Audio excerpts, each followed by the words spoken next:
if you move forward with grace and forgiveness, maybe you'll find love in the end, or at least reconciliation. Season 18, 13, 14 years.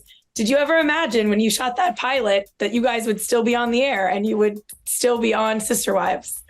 I didn't think we would. I never saw an ending, but I didn't know what to think. I just didn't know the industry. So the funny thing was when we filmed our pilot, our producer initially came to us and said, I'm going to do a film festival. We're going to do a 2-hour documentary of your family. And I'm like, no way, man. I'm not going to jail over a 2-hour documentary, and Utah was at the time pretty hostile towards polygamous families. So I was like, if you can't get us on a series, we're not doing it, And so that was a bit of a negotiation, trying to figure that out and just trying to get all the things in the right place. And that was back in the day when it felt like it was my life. And now so much has changed, Yes, and we're going to get into all those changes. Oh boy, oh goody. But what is something that you would what's the advice you would give to that Kody day one when the camera started to roll? I guess really don't lose sight of my goals. It was a couple things happened, some adjustments in the family, and I sort of lost sight of my goals and couldn't any longer see the future of my family the way that I had seen it before. It was something simple. It was, I lost sight of my goals. Okay, so to answer your question, what I'd say to myself is don't lose sight of your goals. Mm-hmm. But the reason I lost sight of my goals was just a simple experience where in the frustration of managing and working to make my family whole and strong, my wives were commenting about how they knew they were going to get along better after I was dead. And I think something put a chip right on my shoulder. It affected me so deeply that I was like, that's really not cool if you guys are going to sit here in these relationships being so difficult with each other and with me, only to finally, hi, everything's great and peachy, hunky-dory and Pollyanna when I'm dead. Not cool. I didn't like that. It actually was a source of a great deal of bitterness for me. Would you say filming a show, maybe you see comments, you hear things that maybe weren't necessarily in front of you because you're watching the show back, but you guys also in turn then talk about those things and, analyze them and dive into them. Is it a balance of helpful and potentially harmful for the relationships? It's almost not a balance. The first time I ever was in front of a camera, I realized in those moments that we would have to be, as a family, we'd have to be extremely forgiving because there's a natural drive for conflict. All literature is conflict. And so the he said, she said became so potent. And you have to you see somebody say something. Was that for dramatic effect, or is this just you're getting honest because there's a camera in your face? And when that happens, you have to be forgiving because it's really embarrassing to be criticized in something that the public gets to see. And what is it like for you to get that feedback? Obviously, social media, or then maybe in your real life. Does it bother you? You mentioned it can be embarrassing. Are you used to it now? But no, there's no getting used to that level of criticism. And there's really no getting used to that level of love either. I mean, people get to see into my life a few hours a year. And that's really what it is. It's just a few hours of my life. So when they're critical, it's just one of those things I have to say to myself. I have to remind myself that it's a statement. Your opinion of me is none of my business. It's like, keep it to yourself. I'm not interested. What would you say is the biggest misconception about you specifically? when you're public, you get a little hate mail. Mm-hmm. and well, I've got friends that have known me for 20 years, 30 years that are very, very close friends. I don't have any friends that I think are enemies, so to speak. My friends are loyal to me, even friends that I only talk to every year or every 10 years. They're still very loyal to me. So those people really know me. And I have to, that's where their feedback is fair to me. Mm-hmm. It's like my best friend, his opinion of me, that's my business. Right. The start of go ahead. But anybody else is like, I'm to the point now where with an ex-wife, I don't care what her opinion is of me. It's none of my business. Well, I mean, at the start of this season, you described it a little bit as a civil war with you and your exes. Is that still an accurate statement? Well, it's a civil war in the sense that it's sort of a Cold War. It's just a war of words. Mm-hmm. It's like, when you break up a family that has been trying for 25 years to really just make this situation work, you have to do a lot of rationalizing. And so you have to justify what you've done to everybody by making the opposition look bad. And I recently read a phrase that really touched me. It was like, people trash talk you to make them feel better about how they've treated you. And listen, this causes me to constantly be in a perpetual state of prayer for the sake of finding forgiveness, because I'm a real fighter. I got a chip on my shoulder all the time. So I have to be very cognizant of grace and forgiveness. It's so interesting because obviously when viewers met your family, it was when Robyn was being introduced to your family. And obviously you and Robyn are still together and there's been a lot of other change. And sometimes I think the narrative on the show is a little bit maybe Janelle or the women questioning Robyn and maybe putting some blame on Robyn. What does that make you feel like when you see that? Well, when they blame Robyn, I get defensive. Mm-hmm. Because Robyn came into the family like they did. There was more time in our courtship, so we knew each other better. That was necessary because she had children coming into the family. There's a big adjustment. But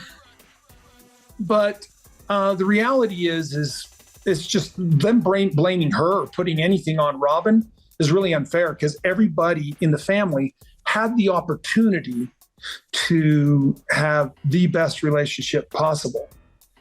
You can't blame my breakup with Christine on just me or just Christine. And really, my breakup with Christine pretty much has nothing to do with Robyn as far as Robyn's behavior, but still back on Christine and me with our behavior. So, yeah, it makes me defensive when anybody tries to blame Robyn, because it's just a form of gaslighting. How are you and Robyn now? Does some of this brought you guys even closer together? Does it kind of feel like you're living a different life, just the two of you? Robyn and I are experiencing a death, okay? Mm-hmm. That's the death of our family, this big family picture. And people mourn death differently. I mean, I'm using it as a metaphor, but it's the death of our family. And metaphorically speaking, we both are reacting to it differently. We have different emotions at different times. And I'll be really honest, that has been hard on our relationship. Mm-hmm. To be fair, I'm going through a divorce. Robyn's going through the breakup of her family, but I'm going through a divorce, and divorce changes you. So, there's a lot going on with me that Robyn has to use a lot of grace and forgiveness for, because I'm not myself. Mm-hmm. It's an experience that I did not expect in my life. And it's an experience that has shocked me, how it's played out. Do you mean with Christine specifically or with everything? Well, Christine specifically, I think, was the catalyst for it. Mm-hmm. That was just the beginning. There might have been other catalysts. I mean, to be fair, Meri and I really struggled. We started a breakup 7 years ago and have been going through just like a process of trying to figure out what to do. Here's the thing. This is a new experience for me, so I don't know what the right thing to do is. You can consult counselors, you can consult educators, you can consult books, people who have experience, but you still don't know how to handle it or what to do. And we I went against common advice, basically because I felt like I needed to give our relationship every chance that it could have. And so, you drag out things that maybe that Band-Aid should have come off fast and hard. I don't know. I don't know what the right answer is. All I know is everybody in the family had a choice. And the main thing for us was, as we went public, was that we were able to perpetuate to the public that we had a choice in the relationships. I felt like I had less of a choice, to be fair. I never felt like I had the right to say, hey, listen, I don't love this woman, I want a divorce. I never felt like that was in my wheelhouse. Okay. But it was in theirs, and we always perpetuated it was. And so Christine made a choice. Mm-hmm. And that's kind of where it's at. She chose to go. And it's a blessing and a curse. It's been very, very, very hard, mm-hmm. but it was her being brave enough to do it because I was never going to do that. It just wasn't in my wheelhouse. And, the breakup started a long time ago. Mm-hmm. And I've had somebody recently say, hey, you could have saved this and you could be in a really good spot now. And I said, no, if we hadn't have started that breakup then and been broken up by now, then we would just be starting the breakup now. And 5 years from now, if we would have fought to keep it, I believe we would have been breaking up 5 years from now. So what's sad to me now at this point, that it's happened, looking back, I feel like it was inevitable. Do you feel that way about Janelle too?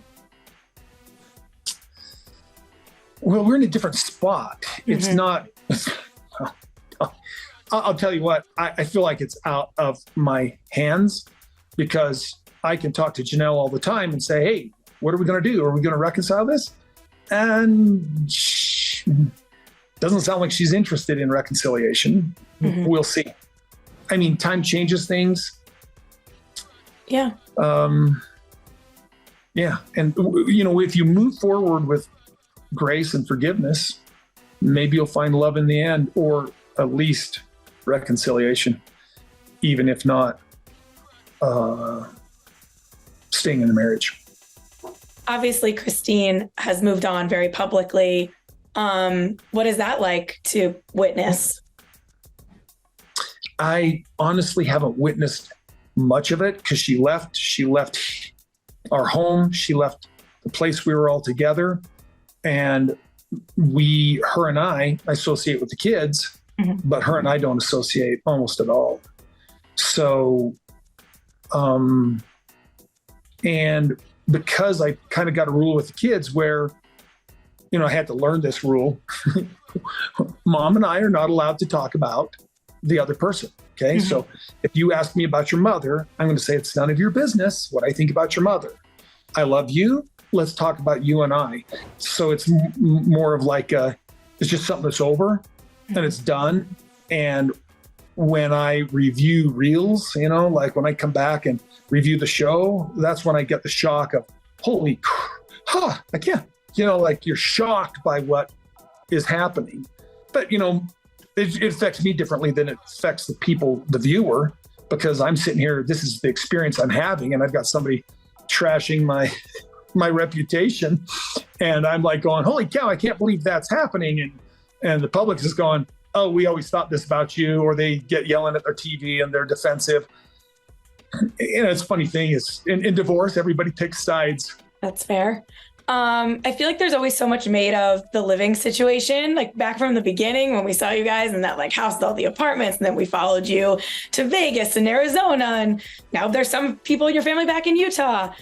For you, do you think that the living arrangements also played a huge part in it? Because obviously everyone had different opinions and things changed, but also is Arizona the forever home for you? I wouldn't say that it is a forever home or not. Our success for moving out on property that we bought when we first came here, if that follows through, it's been a long time that we've been here, and plans have changed on that because the family's changed. That opportunity is still there. And I've got 5 kids at the university here. So I don't see myself moving. And my driver has always been to land in St. George, Utah. That's been a 15, not that long, maybe a 10-year goal or more. I always thought I'd move back to Utah, and St. George was where I was planning on landing. And now that I'm not a polygamist, I'm not under the threat anymore. I mean, unless I pull his family back together somehow. Is there any potential talk or discussion about adding another wife? I think my hands are full trying to figure out how to pull what we've put together back together. Mm-hmm. And the idea of ever marrying again is absolutely far from my mind. There is a great deal of risk. We started our family out this way with goals. We have struggled in it in such a way that I wouldn't want to enter that struggle again. There's been a lot of thought on this, and pretty much I would never be interested in marrying again. Would you say, with the exception of Christine, you do feel some sort of hope that you could work things out? Is that accurate, or are you just trying to, lean into your faith? No, there's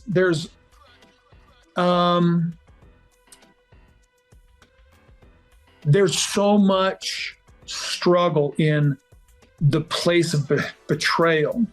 There's so much struggle in the lack of unity as parents working together. There's a belief that I have that I don't share with Janelle. And my belief is that the husband and wife relationship is more important than the parent-child relationship as far as long-term. And the husband and wife relationship needs to be a united front in loving, supporting, and disciplining the children. And there's a discrepancy in values with my family.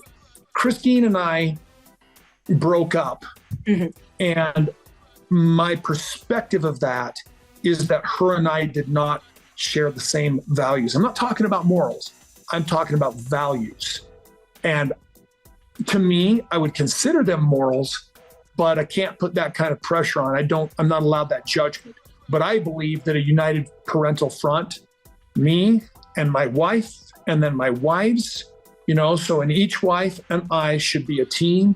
And then me and my 4 wives should have been a team, and we weren't. I had 4 queens on the chessboard. I should have been able to rule the world, with them, okay? But the problem is I had to do most of my intervention was to protect them from each other. So I had 4 queens, and instead of being a united front against the world and in supporting, loving, and disciplining our children, it was too much that we were fighting with each other. And maybe our civil war that has happened here since COVID started, maybe that's always been raging. COVID just unleashed it. Right. Because it would be interesting if there was no COVID as a part of it. Do you ever think about that tension boiled everything over, like where you would be? Or do you can't let yourself go there? I had so many people say that their experience during that time with relationships, the country with its relationships to each other, is a very divisive time. And